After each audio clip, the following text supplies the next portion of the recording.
এই দোয়াটা পাঠ করলে 100 বছরের নামাজ না পড়ার গুনাহও মাফ হয়ে যাবে। মানে আপনার জীবনের হায়াত যদি এখন 30 বছর হয়, আর ধরেন আপনি একদিনও নামাজ পড়েন নাই, তবুও এই দোয়াটার এত কারিশমা, এত ক্ষমতা, 30 বছরের নামাজ না পড়ার গুনাহ মাফ হয়ে যাবে।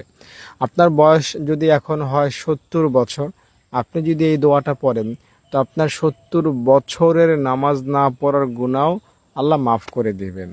তবে নিয়ম কানুন আছে, দোয়াটা পড়ার সঠিক নিয়ম মেনে যদি দোয়াটা পড়তে পারেন, তবেই আপনি উপকার পাবেন। নিয়ম কানুন সহকারে দোয়াটা এখন আমি বলবো, তার আগে অনুরোধ করছি ভিডিওটিতে একটা লাইক করেন, আর কমেন্টে সবাই লেখেন আল্লাহুম্মা আমিন।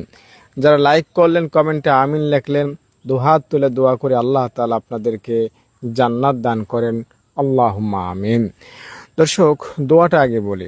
সুবহানাল্লাহি ওয়া বিহামদিহি, সুবহানাল্লাহি